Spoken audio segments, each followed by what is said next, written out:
Bonjour. Bonjour à vous. J'espère que vous allez bien. Nous nous retrouvons donc pour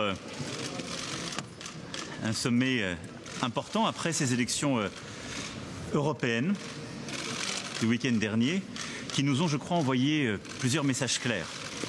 Le premier, c'est que là où beaucoup pensaient que l'Europe était fatiguée, de moins en moins démocratique, nos peuples nous ont simplement dit qu'ils avaient envie d'Europe, de discuter d'Europe.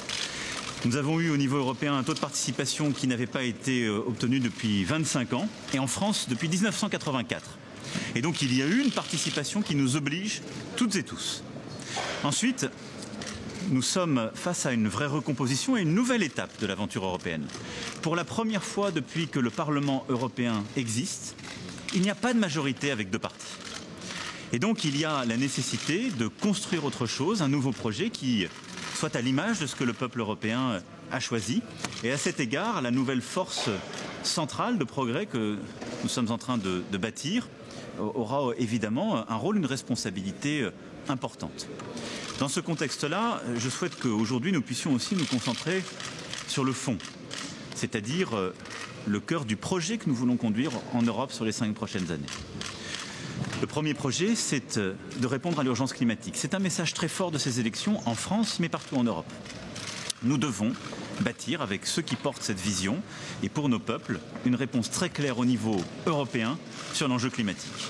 La deuxième chose, c'est que nous devons rebâtir le modèle de croissance et de progrès pour nos peuples. Ça veut dire investir dans l'innovation, l'intelligence artificielle, les nouvelles technologies, continuer de travailler sur la création d'emplois dans notre espace économique, mais aussi à des standards, des minimums sociaux, parce qu'il n'y a pas d'économie qui réussira si nos peuples ne s'en sortent pas mieux, et si en particulier dans les pays où il y a aujourd'hui une absence de salaire minimum, où les droits sociaux se sont dégradés, eh bien s'il n'y a pas un retour vers une forme de convergence européenne. Troisième chose, nous avons besoin d'une Europe qui protège davantage. Et je souhaite que durant les 5 années qui viennent, en matière de migration, en matière de protection de nos frontières, en matière de défense, nous puissions porter des projets ambitieux, j'ai pu exprimer les miens, mais refonder en profondeur Schengen, rebâtir un espace commun de protection et de solidarité dans nos frontières, avoir une vraie perspective de défense commune sont des éléments essentiels. Et puis, nous devons également avancer sur un approfondissement de la zone euro. La France porte depuis longtemps ce projet. Nous avons obtenu des accords il y a quelques mois. On doit, durant ces 5 années, aller beaucoup plus loin à cet égard. C'est donc une ambition européenne qu'il nous faut porter, bâtir pour les 5 années à venir. Et nous aurons à choisir les personnes sur la base de cette ambition. Il nous faut des femmes et des hommes qui incarnent ce renouveau, qui ont l'expérience et la crédibilité qui leur permet de porter ces missions et qui reflètent ces ambitions et les épousent pleinement.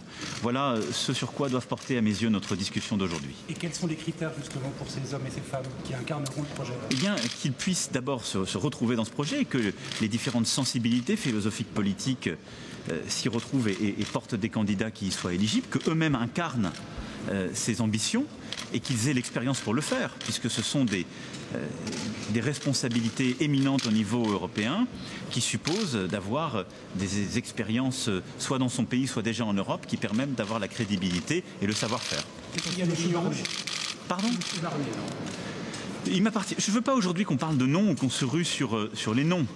Je pense que nous devons tenir compte de ce qui est sorti des urnes et de ce que le peuple européen a exprimé. Et nous devons aussi avoir des décideurs qui ont la crédibilité requise pour pouvoir agir. Est-ce que vous avez Madame Vestager? Elle fait partie, comme M. Barnier, comme M. Timmermans et plusieurs autres, des gens qui ont justement ces compétences-là. Mais je ne veux pas aujourd'hui, moi en tout cas, avoir un débat sur les noms. Je veux avoir un débat sur le projet, les priorités et les critères. Gros score des populistes en Pologne, oui. Nigel Farage a gagné en Grande-Bretagne, en Italie, Matteo Salvini a fait un score énorme de 34%, Marine Le Pen vous a battu d'1 point. Qu'est-ce qui se passe en Europe? Mais il se passe en Europe ce que je dis depuis le début de mon engagement politique. Beaucoup ont voulu dire ces derniers temps, le président de la République française exagère, il dramatise la situation, il essaie d'utiliser cette situation. Moi je n'oublie pas que nous venons, vous et moi, d'un pays qui, il y a 5 ans, a mis le Front National en tête. D'ailleurs avec un chiffre un peu plus élevé que celui qu'il a aujourd'hui, qui, il y a 2 ans, a mis le Front National au 2e tour. Donc ce n'est pas une découverte de cette élection. Partout, les extrêmes montent. Et ils montent sur quoi? Les peurs, les mensonges, l'aide de puissances étrangères qui veulent détruire le projet européen et notre incapacité à apporter une réponse efficace à ce que demandent nos concitoyens. C'est-à-dire vivre dans un continent en paix, mais vivre mieux, avoir leur part de progrès et répondre aussi par des espoirs aux peurs contemporaines. Mais ils arrivent au pouvoir. Mais ils sont en train d'arriver, donc c'est pour ça que j'ai mis toute mon énergie moi-même dans la campagne française pour qu'on se tienne à ce rang, parce que somme toute, post-Brexit, les forces de progrès auront le même nombre de parlementaires européens que le Front National, ça n'était pas donné il y a quelques mois. Et ensuite, pour que partout en Europe, l'ensemble des forces de progrès d'avenir puissent agir ensemble. Nous avons au moins réussi une chose, il y a une majorité possible sans les extrêmes. Ça n'était pas donné il y a quelques mois. Et ça, c'est parce que nous nous sommes mobilisés que nous avons avancé. Maintenant, soyons clairs, les 5 années qui viennent au niveau européen, ce sont les 5 années durant lesquelles nous devons démontrer que nous savons faire renaître l'Europe, que nous savons porter un projet clair et que nous savons à nouveau convaincre nos concitoyens que c'est un projet qui est bon pour eux. Sinon, ils se tourneront encore plus vers les extrêmes et le nationalisme. L'autre enseignement de ce scrutin, c'est que les moins de 30 ans ont massivement voté, et notamment ils vous demandent à tous dont vous d'être beaucoup plus écolo, de faire attention à la terre. C'est vrai, mais comme vous l'avez aussi noté, je l'avais bien compris même avant ce scrutin, et je pense que c'est dans l'action que le gouvernement va devoir conduire, dans cet acte 2 que j'ai annoncé à la conférence de presse du 25 avril, un des points importants justement de la nouvelle action du gouvernement en France et de ce que nous allons mener en Europe. Parce que beaucoup de choses que nous avons à faire au niveau du climat, eh bien, peuvent l'être au niveau européen et doivent l'être au niveau européen. Si on veut agir efficacement pour taxer les entreprises polluantes ou nous protéger des importations polluantes, si on veut agir pour rendre le transport aérien moins polluant, si on veut agir pour sortir complètement des pesticides, nous devons le faire au niveau européen. Vous ne pouvez pas le faire au niveau d'un pays, nous sommes un marché intégré. Si j'impose à nos agriculteurs des efforts incommensurables avec leurs voisins espagnols ou italiens, ils me diront vous tuez l'agriculture française et vous ne changerez pas les produits qui sont dans le panier du ménage chaque samedi. Et c'est vrai. Si je dis je vais taxer les entreprises polluantes en France, et à juste titre, beaucoup me diront vous allez tuer nos emplois, les mêmes entreprises iront s'installer en Belgique, en Allemagne ou ailleurs, et elles pollueront autant. Et c'est vrai. Et donc c'est au niveau européen que nous avons cette ambition à mener. La France, il y a quelques semaines à Sibiu, a lancé avec les Pays-Bas cette initiative. Nous avons 9 États membres qui nous ont rejoints. Et l'Allemagne est en train de bouger vers nous sur ce point. Donc nous allons poursuivre cela. Mais vous avez totalement raison, le message environnemental, écologiste, est un message très fort de ces élections.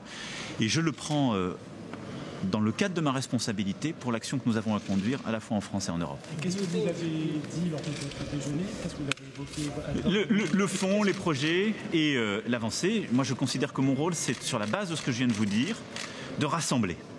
Nous avons à bâtir à la fois un projet, une plateforme d'action pour toutes les forces pro-européennes, et nous avons à choisir les personnes qui pourront le porter et l'incarner, lesquelles ont besoin d'une double majorité. Majorité au Parlement européen, majorité au Conseil européen. C'est ça qu'il nous faut bâtir, c'est ça que j'ai discuté avec plusieurs de mes collègues. Je vais maintenant rejoindre les membres du V4, comme on l'appelle, du groupe de Visegrad. Je verrai ensuite également Donald Tusk, je verrai Angela Merkel et plusieurs autres dirigeants, et nous continuerons à avancer. Et je vous rendrai compte juste après. Merci à vous. Merci.